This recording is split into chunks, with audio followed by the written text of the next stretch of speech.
আসসালামু আলাইকুম। উপন্যাস প্রণয়ের অমল কাব্য পর্ব ৯। লেখনীতে ডি আর এম সোহাগ। উপন্যাস পাঠে আমি কানিজ। তারেক নেওয়া ছেলের পানে কিছুক্ষণ তাকিয়ে রইল। পিছনে বাঁধা হাত শিথিল করে দুপা এগিয়ে এসে বললেন, ইরফান, ভেতরে এসো, তোমার সাথে আমার কথা আছে। Important topic. ইরফানের দৃষ্টি শুদ্ধর দিকে। শুদ্ধ ঢোক গিলল। মেঝে থেকে ধীরে ধীরে উঠে দাঁড়ালো। দুই হাতের গোটানো শার্ট কবজি পর্যন্ত নামিয়ে নিল। ইরফানের দিকে চেয়ে ডান হাতে মাথার চুলগুলো এলোমেলো করলো। তার উদ্দেশ্য, সে এখন আবুল সাজতে চাইছে। আর মায়েরা তাকে দেখে বলবে, অসম্ভব, এই আবুলকে আমি কিছুতেই বিয়ে করব না। তারেক নিয়াজ বিরক্ত হয়ে বলল, ইরফান, আমি তোমাকে কিছু বলছি। ইরফান শুদ্ধর থেকে দৃষ্টি ঘুরিয়ে তার বাবার দিকে ফেরায়। গম্ভীর গলায় বলে, আই এম নট ইন্টারেস্টেড। কথাটা বলে এক সেকেন্ডও সেখানে দাঁড়ায় না। গটগট পায়ে চলে যায়। পিছন থেকে তারেক নেওয়াজ ডাকে, ইরফান, তুমি আর কত অভদ্রতার পরিচয় দিবি? আমার কথা শুনতে হবে তোমাকে। ইরফান, দাঁড়াও। ইরফানের হেলদোল নেই। তারেক নেওয়াজ তীব্র বিরক্তিতে চোখ মুখ কুঁচকালেন। শুদ্ধর দিকে তাকিয়ে বলল, তোমার ভাইকে বলে দিও। আর তুমি প্রিপারেশন নাও। ডিভোর্সের ব্যাপার আমি দেখছি। তুমি বিয়ের প্রিপারেশন নিলেই হবে। শুদ্ধ কাঁদো কাঁদো মুখ করে ঘর থেকে বেরিয়ে গেল। রান্নাঘর থেকে ইনায়া মায়রার জন্য খাবার হাতে নিয়ে আসে। ইনায়াকে দেখে শুদ্ধ ইনায়ার সামনে দাঁড়িয়ে গেলে ইনায়া ধাক্কা খেতে খেতে বেঁচে যায়। মাথা তুলে শুদ্ধকে দেখে বলে, তুমি কখন আসলে? শুদ্ধ ইনায়ার বাঁ হাতের ছোট গোল প্লেটে কয়েকটা মিষ্টি দেখল। ডান হাতে পরোটা। শুদ্ধ ডান হাতের শার্ট গুটিয়ে একটা মিষ্টি নিয়ে মুখে পুরল। ইনায়া শুদ্ধর দিকে রেগে তাকায়। শুদ্ধ মুখেরটা শেষ করে দ্বিতীয়বার নিতে গেলে ইনায়া পিছন দিকে সরে গিয়ে তার হাত সরিয়ে নেয়। শুদ্ধ ভ্রুকুসকে বলে, মেহমান আসলে যে খাতির করতে হয়, তা তো কোনো জন্মেই করলি না। নিজে নিজে আপ্যায়ন নিচ্ছি, তাও দিচ্ছিস না। ঘসেটি বেগমের মতো আচরণ কম করে কর, বেয়াদব। ইনায়া বিরক্ত হয়ে বলে, এটা মায়রার খাবার, তুমি বসো, তোমাকে দিচ্ছি। এটা বলে শুদ্ধর পাশ কাটিয়ে যেতে নিলে শুদ্ধ আরেকটা মিষ্টি টুপ করে তার মুখে পুড়ে নেয়। ইনায়া রেগে তাকালে শুদ্ধ মুখের মিষ্টি শেষ করে হেসে একটু গলা উঁচিয়ে বলে, দুদিন পরও আমার বউ হবে, তাই আগে থেকে ভাগ বসাচ্ছি, বুঝলি গাধা? ইনায়া ভ্রুকুসকে বলল, মানে? শুদ্ধ ইনায়ার হিজাবে ডান হাত মুছতে মুছতে বলে, আগে বল, এই বাসায় কি কাহিনী ঘটেছে ইরফান আর ওই মায়রা মেয়েটার মাঝে? ইনায়া দীর্ঘশ্বাস ফেলে বলে, ভাইয়া মায়রাকে আবার মেরেছে। শুদ্ধ অবাক হলো না, এটাই আন্দাজ করেছিল। তাদের সোজা বেশ অনেকটা দূরে ইরফানকে দাঁড়িয়ে থাকতে দেখল শুদ্ধ। গলা উঁচিয়ে হেসে পড়ল, মায়রা আমার বউ হতে যাচ্ছে খুব শীঘ্রই। তোর ভাই ডিভোর্স দিয়ে দিবে ওকে। ইনায়া অদ্ভুত চোখে শুদ্ধর দিকে তাকালো। অবাক হয়ে বলল, তোমার মাথা আছে না গেছে? শুদ্ধ ইরফানের পিছনের অবয়বের দিকে তাকিয়ে আরেকবার ইনায়ের কপালে একটা টোকা দিয়ে হেসে বলে, কানি দেখ, মাথা মাথার জায়গায় আছে। তুই চোখের ডাক্তার দেখা, আমার বিয়েতে তোকে অনেক কিছু খাওয়াবো। একদম কিপটামো করবো না। এটা বলে সে ইরফানের দিকে এগিয়ে যায়। ইনায়া তব দেখিয়ে চেয়ে আছে। চিন্তিত মুখে ধীর পায়ে এগিয়ে যায় মায়রার ঘরের দিকে। শুদ্ধ ইরফানের পাশে দাঁড়িয়ে ভ্রুকুসকে বলে, এখানে কি করছিস? কথাটা বলে সে নিজেও দেখার চেষ্টা করলো। তার আগে ইরফান শুদ্ধর কলার শক্ত হাতে চেপে টেনে বাইরের দিকে নিয়ে যায়। শুদ্ধ ইনোসেন্ট ফেস বানিয়ে বলে, আরে ছাড় ছাড়, আমি নিজেই যাচ্ছি। ইরফান ছাড়ল না, উল্টো আরো শক্ত করে কলার চেপে দৃষ্টি সামনে রেখে পায়ের গতি বাড়ালো। ইরফান সরে গেলে ইনায়া সেখানে গিয়ে দাঁড়ায়। ঘরের দরজা একদম খোলা। সে নিজে এভাবে রেখে গিয়েছিল হয়তো মনের ভুলে। মায়েরা এদিক ফিরে এলোমেলো হয়ে শুয়ে আছে। দেখে মনে হচ্ছে ঘুমিয়েছে। ঘাড় বাঁকিয়ে ইরফান আর শুদ্ধর দিকে তাকালো। ইরফান এখানে বেশ কিছুক্ষণ দাঁড়িয়েছিল। ইনায়া খেয়াল করেছে, কি যে তার ভাইয়ের হাবভাব বোঝা যায় না। অতঃপর সে ঘরের ভেতর প্রবেশ করে। হাতে প্লেট রেখে মায়রার পাশে বসে মায়রাকে ডাকে। এটুকু সময়ের মাঝে মেয়েটা ঘুমিয়েছে। ইনায়ার ডাকে মায়রা পিটপিট করে চোখ মেলে তাকায়। ধীরে ধীরে উঠে বসে। দু হাতে মুখে হাত বুলিয়ে এলোমেলো চুলগুলো খোপা করে নেয়। তোমার শরীর উইক লাগছে মায়রা? মায়রা হেসে বলে, না আপু, ঠিক আছি। মাথা ব্যথা করছিল, তাই একটু চোখ লেগেছিল। ইনায়া পাশ থেকে প্লেট নিয়ে মায়রার সামনে ধরলে মায়রা পরোটা আর মিষ্টি দেখে হেসে বলে, এই খাবার তো আমার ফেভারিট আপু। ইনায়া মৃদু হেসে বলল, আমি জানি, তুমি বলেছিলে। মায়রা একবার মুখে নেয়, মুখের খাবার গিলে নিয়ে বলে, আচ্ছা আপু, তোমাদের বাগানে অনেক সবজি দেখেছিলাম, ফুল ফলের গাছও ছিল, কিন্তু করলার গাছ নেই কেন? ইনায়া ভ্রুকুসকে বলে, কারণ এই বাসায় করলা খাওয়ার সদস্য নেই। ওই অখাদ্য কে খায়? মায়রা হেসে বলে, অখাদ্য কেন বলছো? করলা আমার অনেক মানে অনেক ফেভারিট। ইনায়া অবাক হয়ে মায়রার দিকে তাকায়, গালে হাত দিয়ে বলে, করলা তোমার এত পছন্দ? কিন্তু তোমার মুখ থেকে তো সবসময় মধু ঝরে। আর ওদিকে আমার ভাইয়া করলার তরকারি যে টেবিলে থাকে সেই টেবিলে ভাইয়া খেতেই বসে না। ব্যাপারটা তো পুরো উল্টে গেল। মায়েরা হেসে বলে, তোমার ভাইয়া একটা জল্লাদ বুঝলে। যারা জল্লাদ হয় তাদের করলা খাওয়া লাগে না, এমনিই জল্লাদপনা করে। ইনায়া মৃদু হাসলো, কিছু বলল না। মায়েরা খাওয়া শেষ করে ব্যথার ওষুধ খেয়ে একটা টাপনিল খেয়ে নেয়। ইরফান তার পার্কিং করে রাখা গাড়ির পাশে এসে দাঁড়ায়, শুদ্ধর কলার থেকে হাত সরিয়ে নেয়। এরপর শুদ্ধর সামনে দাঁড়িয়ে শুদ্ধর দিকে তীক্ষ্ণ চোখে চেয়ে প্যান্টের পকেট থেকে সিগারেটের প্যাকেট বের করে একটা সিগারেট ঠোঁটে চেপে প্যাকেটটা আবার পকেটে রাখে। সিগারেট ঠোঁটের ফাঁকে রেখেই গম্ভীর স্বরে বলে, লাইটার। শুদ্ধ পকেট থেকে লাইটার বের করে এগিয়ে দেয় ইরফানের দিকে। ইরফান লাইটার নিল, দৃষ্টি তার শুদ্ধর ওপর, নড়চড় নেই। তীক্ষ্ণ দৃষ্টি শুদ্ধর পানে রেখে ডান হাতের সাহায্যে লাইটার দিয়ে সিগারেটে আগুন ধরালো। শুদ্ধ চোখ ছোট ছোট করে ইরফানের দিকে চেয়ে আছে। ইরফান লাইটার ডান হাতের মুঠোয় চেপে বাম হাত উঠিয়ে সিগারেট ধরালো। শুদ্ধ থেকে দু পা পিছিয়ে গিয়ে দেদারসে সিগারেট ফুঁকতে লাগলো। শুদ্ধ বিরক্ত হয়ে বলে, আমাকে কি সিগারেট খাওয়া শেখাতে চাইছিস? তোর চেয়ে কম খাই ঠিক আছে, কিন্তু খায়, আর খেতেও পারি। ইরফান হ্যাঁ না কিছুই বলল না, চুপচাপ সিগারেটের ধোঁয়া শূন্যে উড়াতে লাগলো। শুদ্ধ আবারও বলে, তোর বাবা কি বলেছে শুনেছিস? ইরফান সিগারেট হাতে নিয়ে নাক মুখ দিয়ে ধোঁয়া ছেড়ে গম্ভীর গলায় বলে, শুনেছি। শুদ্ধ ভ্রুকুসকে বলল, তোকে তো ঠান্ডাই লাগছে, এর মানে তোর মত আছে। তোর বউকে তাহলে আমাকে দিয়ে দিচ্ছিস? ইরফান শুদ্ধর থেকে দৃষ্টি সরিয়ে বাঁকা চোখে সিগারেটের দিকে তাকায়। এরপর আবারও শুদ্ধর দিকে তাকিয়ে ঠান্ডা গলায় বলে, নিবি তুই? শুদ্ধ হেসে নামিয়ে রাখা শার্টের হাতা সুন্দর করে গুটিয়ে কোণে পর্যন্ত ভাঁজ করে। মাথার এলোমেলো চুলগুলোর ভাঁজে হাত চালিয়ে গুছিয়ে নিয়ে বলে, তুই দিলে নিব না কেন? জাহেদ বলেছিল মায়েরা একটা পুতুল, মিথ্যা বলেনি। ও আসলেই একটা পুতুল। ইরফান শুদ্ধর দিকে তীক্ষ্ণ চোখে চেয়ে সিগারেটে আরো দুই তিনবার টান দেয়। এরপর বাম হাতের সিগারেট নিয়ে ডান হাতের মুঠোয় থাকা লাইটারের সাহায্যে আধ খাওয়া সিগারেটে ঘুরিয়ে ঘুরিয়ে আগুন ধরায়। শুদ্ধ মিটিমিটি হাসছে। গতকাল ডিভোর্সের কথা বলাই যা রাগ দেখালো, আজ এর চুপ থাকাটা শুদ্ধ মানতে পারছে না। তাই একটু বাড়িয়ে বলে ইরফানকে দেখতে চাইছে। ভাবনার মাঝে ইরফান এগিয়ে এসে দাঁড়ায় শুদ্ধর সামনে। শুদ্ধ নিজেকে স্বাভাবিক করে ভ্রুকুসকে বলে, পুতুলটাকে সারাদিন মারিস, তার চেয়ে বরং তুই ডিভোর্সটা দিয়ে দে। আমি ওকে বিয়ে করে আদৌ। লাইনটা শেষ করার আগেই ইরফানের বাম হাতের মুঠোয় রাখা আগুন ধরানো সিগারেট শুদ্ধের ঠোঁটে চেপে ধরে। শুদ্ধ ছিটকে সরে যায় দু পা। ইরফান তার বাম পা শুদ্ধর পেছনে দিলে শুদ্ধ ঠাস করে পড়ে যায় ইরফানের পায়ের সাথে বেজে। ইরফান বাম হাঁটু মাটিতে ঠেকিয়ে ডান হাঁটু কিছুটা উঁচু করে শুদ্ধর ঠোঁটে আবারও জ্বলন্ত সিগারেট চেপে ধরে। শুদ্ধর মাথা মাটির সাথে লাগানো, ছেলেটা আর নড়তেও পারছে না। ইরফান রক্তলাল চোখে শুদ্ধর দিকে চেয়ে সর্বশক্তি দিয়ে শুদ্ধ দু ঠোঁটের ওপর জ্বলন্ত সিগারেট চেপে ধরে রাখে। শুদ্ধ কেমন দাপিয়ে ওঠে, মনে হচ্ছে তার ঠোঁটে কেউ রান্না বসিয়েছে। হাত দিয়ে ইরফানকে ধাক্কাও দিল খানিক। ছেলেটাকে এক চুল সরাতে পারল না। মিনিট দুই পর ইরফান হাত সরিয়ে নেয়। শুদ্ধ স্বস্তির নিঃশ্বাস ফেলে চোখ বুজে নেয়। পোড়া ঠোঁট জোড়ায় হাত বোলায়। ইরফান দাঁড়িয়ে যায়, দুহাত প্যান্টের পকেটে রেখে পা ফাঁক করে দাঁড়ায়। খুবই সামান্য ঠোঁট বাঁকিয়ে হাসে। কয়েক মিলি সেকেন্ডের মাঝে তা মিলিয়ে চোখ মুখ শক্ত করে রাগান্বিত কণ্ঠে বলে, fortunately you are my cousin, otherwise you would be finished. কথাটা বলে ইরফান কয়েকবার ডান দিকে গিয়ে তার গাড়িতে উঠে বসে। শুদ্ধর ইচ্ছে করলো এর ভাই নামক শত্রুকে পচা পানিতে ডোবাতে। তার মনের মানুষ থাকতে সে ওই মেয়েকে বিয়ে করবে কোন দুঃখে। চাইলো এর ভাব বুঝতে, কিন্তু হয়ে গেল সাক্ষাৎ ভিলেন। একটু পর ধীরে ধীরে উঠে বসলো। তারেক নিয়াজ তখন বাইরে বেরিয়েছে। শুদ্ধকে গাড়ি পার্কিং লটে এভাবে বসে থাকতে দেখে এগিয়ে এসে বলল, তুমি এখানে বসে কি করছো? আজ শুধু মাটিতে বসছো কেন? ঘরে যাও। শুদ্ধ মাথা নিচু করে দাঁত কিরমির করল। এই দুই বাপ বেটা তাকে যে কি পেয়েছে!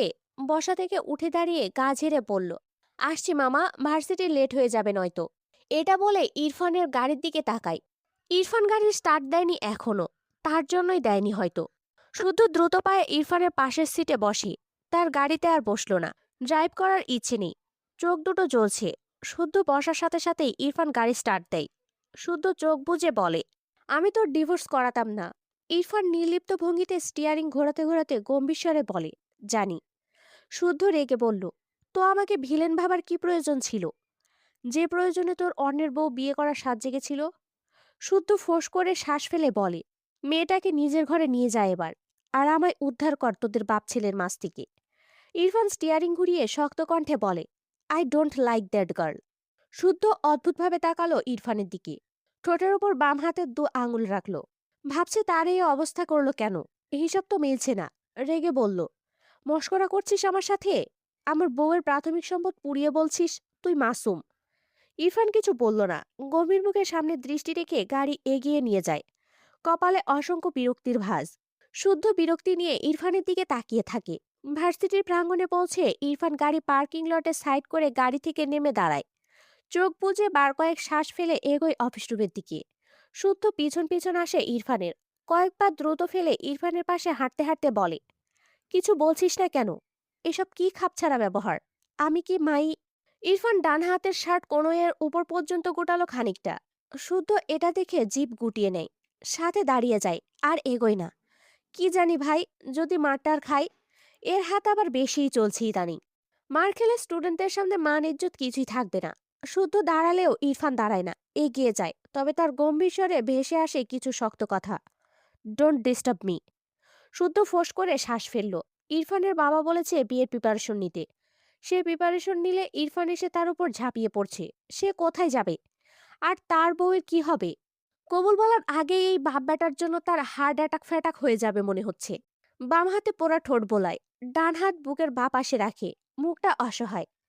সামনে এক মেয়ের ওপর চোখ পড়লে ভ্রু কুঁচকে তাকায় শুদ্ধ মেয়েটার দিকে।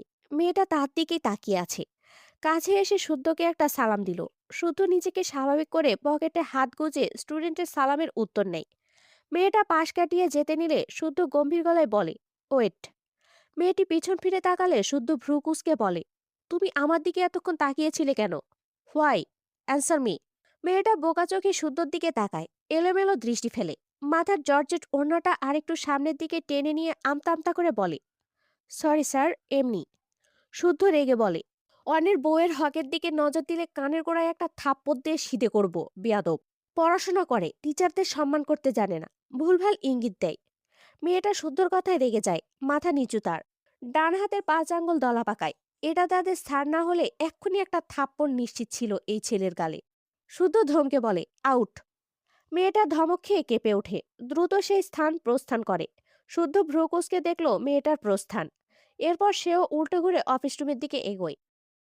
মায়েরা বসে বসে বই পড়ছিল। তার 1 মাস পর এসএসসি পরীক্ষা। মাঝে 2 দিন একদমই পড়া হয়নি।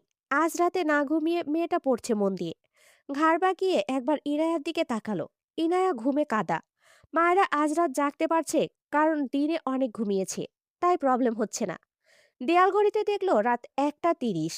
চেয়ার থেকে উঠে বিছানার পাশে গিয়ে দাঁড়ায়। টেবিলের উপর রাখা জগ তুললে দেখে জগ খালি। মায়েরা বিরক্ত হয়। তেষ্টা পেয়েছে তার। জগটা টেবিলের উপর রেখে ঘর থেকে বেরিয়ে গেল পানি আনার জন্য। ডাইনিংয়ে গিয়ে চেয়ারে বসে তৃপ্তি করে পানি খেয়ে উঠে দাঁড়ালো। এরপর ঘরের দিকে যেতে গিয়ে কি মনে করে থেমে যায়। কিছু একটা ভেবে তার ঘরে দৌড়ে যায়। ডয়ার থেকে একটা ছোট কেচি বের করে। কেচিটার দিকে তাকিয়ে মুখ চেপে হাসে। সারাদিন ওষুধ খেয়ে ঘুমিয়ে শরীর একটু ভালো হয়েছে। অমনি লাফঝাপ শুরু হয়েছে মেয়েটার। একবার ইনায়ার দিকে তাকালো। ইনায়ার নড়চড় নেই। মায়েরা ডান হাতে কেচি ধরে অপর হাতে তার ফোনের ফ্ল্যাশ জ্বালায়। এরপর ঘরের দরজা চাপিয়ে ঘর থেকে বেরিয়ে আসে। তারপর ফোনের ফ্ল্যাশ সামনের দিকে রেখে ধীরে ধীরে সিঁড়ি বেয়ে উপরে উঠতে থাকে দোতলায় যাওয়ার জন্য। ইরফানের ঘরের দরজার সামনে দাঁড়িয়ে আছে মায়রা। দরজা চাপানো, কিন্তু ভেতর থেকে লাগানো নয়। মায়েরা দরজাটা একটু ফাঁক করলো। ভেতরে ঘুটঘুটে অন্ধকার। মায়ের মনে হলো এই ঘর একটা ভুতুড়ে ঘর। পা দিয়ে একটু একটু করে দরজা ঠেলে মায়েরা ভেতরে উকি দেয়। মেয়েটা ঢোক গিলে। এত অন্ধকার করে রাখায় মায়ের বিরক্ত লাগলো। তারা কি সুন্দর চিরবাতি জ্বালিয়ে ঘুমায়, বিড়বিড় করলো, এই লোকটা আসলেই অটিস্টিক। দুরু দুরু বুকে পা টিপে টিপে ঘরের ভেতর প্রবেশ করে। ফোনের আলো সামনের দিকে ধরলে চোখে পড়ে বিছানায় কেউ শুয়ে আছে উল্টো হয়ে। মায়েরা স্বস্তির নিঃশ্বাস ফেলে। একটু শ্বাস নিয়ে আবারও আলতো পা ফেলে এগিয়ে যায়। একদম বিছানার কিনারায় গিয়ে দাঁড়িয়ে ইরফানের পিঠের দিকে লাইট তাক করে রাখে। ইরফানের খালি পিঠ মায়েরার চোখে পড়ে। মায়েরা ঢোক গিলে। সে ভাবলো এই লোক ফর্সা নাকি তার ফোনটা একটু বেশি উন্নত মানের, তাই এমন লাগছে। ইরফান কোমর পর্যন্ত কাঁথা টেনে উল্টো হয়ে শুয়েছে। দুহাত উপর দিকে উঠিয়ে মাথা ডান দিকে ফিরিয়ে রেখেছে। মায়েরা ইরফানকে দেখা রেখে ইরফানের মাথার দিকে নজর দেয়। ঝাঁকড়া চুলগুলো এলোমেলো হয়ে আছে। মায়েরা আবার একটু হাসে, মনে মনে বিড়বিড় করে, এইবার বুঝবে ঠেলা। আমাকে কত মার মারলো, গালটা সরকারি পেয়েছে, এখন তোমায় টাক করিয়ে মজা বোঝাবো। হাতের ফোন মুখের সাহায্যে ধরে হালকা নিচু হয়। কাপা হাত দুটো এগিয়ে নেয় ইরফানের মাথার দিকে। বাম হাতে কয়েকটা চুল ধরে ডান হাতে কেচি। দুহাত অস্বাভাবিকভাবে কাঁপছে, ভয়ে হয়তো। মায়েরা ঢোক গিলে কেচিতে চাপ দিতে গেলে ইরফান উল্টো ঘুরে তাকায়। মায়েরা ঠাস করে পড়ে যায় বিছানায়। হাতের কেচির কোণা তার গলায় এসে বিঁধে। মায়েরা ব্যথা, ভয় সব মিলিয়ে চিৎকার দিতে চায়। তার আগে ইরফান তার শক্ত ডান হাতে মায়েরার মুখ চেপে ধরে। মায়েরা চোখ বড় বড় করে তাকায়। ফোন যে কোথায় পড়েছে, লাইট দেখা যায় না। পুরো ঘর ঘুটঘুটে অন্ধকার। মায়েরার পুরো শরীর কাঁপছে, নড়তেও পারছে না। মনে হচ্ছে তার উপর 100 কেজি বালির বস্তা রেখেছে, আর তাকে বোবা বানিয়ে দেওয়া হয়েছে মুখ চেপে। মায়েরা ঘরে পা রাখার পরপরই ইরফান বুঝেছিল ঘরে কেউ এসেছে। সে তো ঘুমায়নি, কিছুক্ষণ আগে শুয়েছে, যা একটু চোখ লেগে এসেছিল। মায়েরার আগমনে তাও হাওয়া হয়ে গিয়েছে। তাদের বাড়িতে যে চোর আসবে না তা সবার জানা। এই বাদর ছাড়া আর কেউ এভাবে আসবে না ইরফান তাও হয়তো বুঝেছিল। তাই চুপচাপ শুয়েছিল এ কি করে দেখার জন্য। ইরফান তার বাম দিকে হাত বাড়িয়ে বেড সাইড ল্যাম্প জ্বালায়। ঘর জুড়ে স্বল্প আলো ছড়িয়ে পড়ে। মায়েরার চোখের পাতা পিটপিট করে তাকায়। তার উপর ইরফানকে দেখে ঢোক গিলে হাত নাড়াতে চায়, তবে পারে না। মায়েরার ভয়ঙ্কর কান্না পাচ্ছে। ইরফান শক্ত কণ্ঠে বলে, এখানে কেন এসেছো? মায়েরা ঢোক গিলে একটু নড়ার চেষ্টা করলো, পারল না। অসহায় চোখে ইরফানের দিকে তাকায়। আবছা আলোয় ইরফানের শক্ত মুখটা দেখে মায়েরার আত্মার পানি শুকিয়ে যায়। মনে মনে বলছে, এবার এই জল্লাদের হাত থেকে বাঁচিয়ে দাও। এর চুল মাটিতে ঠেকে কেশবতী হয়ে গেলেও আর আসবো না। ইরফান আবারও শক্ত কণ্ঠে বলে, স্টুপিড, কেন এসেছো এখানে? হোয়াই? মায়েরা কেঁপে ওঠে, চোখ দুটো বুজে নেয়। আজ আর তাকে কেউ বাঁচাতে পারবে না। ইরফান মায়েরার মুখ থেকে হাত সরিয়ে নিলে মায়েরা দ্রুত চোখ খুলে উঠতে নেয়। কিন্তু সে তো শুধু মুখ ছাড়া পেয়েছে। ইরফান তার উপর থেকে এক চুল সরেনি। মায়েরা জিভ দিয়ে ঠোঁট ভিজিয়ে কাপা কণ্ঠে বলে, বিশ্বাস করুন, আমি আপনাকে মানুষ বানিয়েই চলে যেতাম। ছেড়ে দিন প্লিজ। ইরফান রাগান্বিত স্বরে বলে, হোয়াট? মায়েরা কেঁপে ওঠে, ইস, ভুল জায়গায় সত্য কথা বলে ফেলেছে। মায়েরা কাঁদো কাঁদো মুখ করে বলে, সরি সরি, আমি বলতে চাইছিলাম আমার খিদে পেয়েছে, ছেড়ে দিন দয়া করে। ইরফান ভ্রু কুঁচকে তাকায় মায়েরার মুখের দিকে, গম্ভীর গলায় বলে, আমি খাবার নিয়ে বসেছিলাম, ইডিয়েট। মায়েরা এদিক ওদিক চোখ ঘুরিয়ে চট করে বলে, আসলে আমি রান্নাঘর ভেবে এই ঘরে ঢুকে পড়েছি। আর এমন ভুল হবে না, সরুন দয়া করে। ইরফান ফোঁস করে শ্বাস ফেলে। তীক্ষ্ণ চোখে মায়েরার মুখের দিকে চেয়ে থাকে কিছুক্ষণ। মায়েরা চোখ বুজে দোয়া পড়ছে। বাঘের থাবায় বন্দি সে, দোয়া ছাড়া আর কিছু মাথায় আসছে না। ইরফান মায়েরাকে ছেড়ে উঠে বসলে মায়েরা দ্রুত শোয়া থেকে উঠে পড়ে। গলার কাছের কেচি ঠাস করে পড়ে ইরফানের হাতের উপর। মায়েরা সেসব দেখলো না, তার ফোনের খোঁজও করলো না। সব ভুলে সে শুধু এ ঘর থেকে বেরোতে চায়। মায়েরা বিছানা থেকে নেমে দৌড় দেওয়ার জন্য এক পা বাড়ালে ইরফান মায়েরার হাত টেনে ধাক্কা দিলে মায়েরা পিছন থেকে এসে ঠাস করে ইরফানের বুকে ধাক্কা খায়। ইরফান বাম হাতে মায়েরার পেট চেপে ধরে। মায়েরা ভয়ে কাঁপছে। সে কি এই বাঘের থেকে ছাড়া পাবে না? সবাই তো ঘুমায়, বাঁচাবে কে তাকে? ইরফান শক্ত কণ্ঠে বলে, আমাকে তাক করাতে এসেছিলে, শাস্তি না নিয়ে যাবে? মায়েরা চোখ বড় বড় করে তাকায়। তার পেটে থাকা ইরফানের হাত দু হাতে ঠেলে সরাতে চায়, পারে না, তবে হালও ছাড়ে না। ইরফান ডান হাতে কেচি তুলে নেয়। মায়েরার সামনের দিকে কয়েকবার নাড়ায় কেচি। এরপর গম্ভীর স্বরে বলে, তোমার চুল কে বাঁচাবে এবার? মায়েরা কেঁদে দিয়ে বলে, না না, আমার চুল কাটবেন না প্লিজ, আমার সাথে চুল, ছেড়ে দিন আমায়।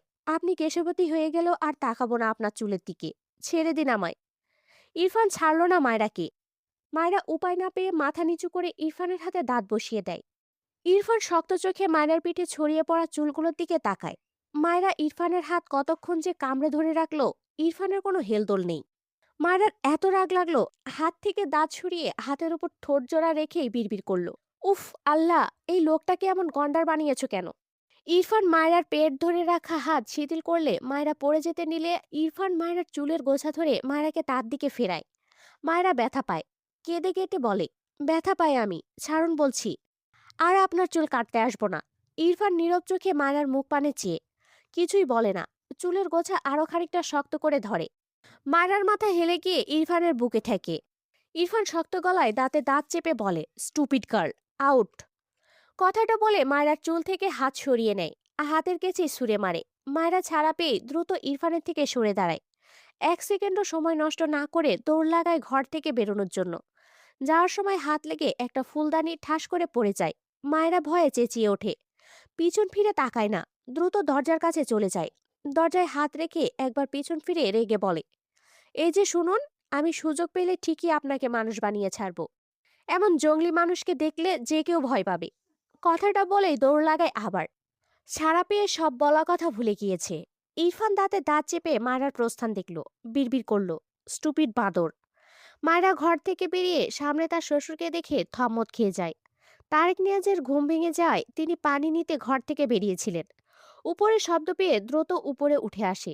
ইরফানের ঘর থেকে এত রাতে মায়েরাকে বের হতে দেখে তিনি হতভম্ব হয়ে চেয়ে আছেন। যদিও এরা নামে স্বামী স্ত্রী, কাজে তো নয়। তাছাড়া মায়েরার চোখে পানি, দেখেই বোঝা যাচ্ছে মেয়েটা কেঁদেছে। মায়েরা দু হাতে চোখ মুছে আমতা আমতা করে বলে, ঘুম পেয়েছে বাবা, যাই আচ্ছা। কথাটা বলে দৌড়ে সিঁড়ি বেয়ে নামতে থাকে। ওদিকে ইরফান বিরক্ত হয়ে বিছানা থেকে নেমে দাঁড়ায়। এই বাদরের জন্য আর দরজা খুলেও রাখা যাবে না। এগিয়ে এসে দরজা লাগানোর জন্য বাম হাত বাড়িয়ে দরজায় হাত রাখে, কিন্তু সামনে চোখ পড়লে থেমে যায়। দরজার সামনে তার বাবা দাঁড়িয়ে আছে। ইরফান বাবাকে দেখে অবাক হয়। তারেক নিয়াজ অদ্ভুতভাবে তাকিয়ে আছে ইরফানের দিকে। চোখ ঘুরিয়ে ইরফানের হাতে চোখ পড়লে আরো অবাক হয়। ইরফান বাম হাত এগিয়ে দিয়েছে দরজা লাগানোর জন্য। মায়েরা বাম হাতে কামড় দিয়েছে একটু আগে। ফর্সা হাত হয় কামড়ের লাল দাগটা তারেক নেওয়াজের চোখ এড়ালো না। তিনি অবাক হয়ে ইরফানের দিকে চোখ তুলে তাকায়। ইরফানও বাবার দৃষ্টির মানে বুঝতে না পেরে ভ্রু কুঁচকে তাকিয়ে আছে তার বাবার দিকে।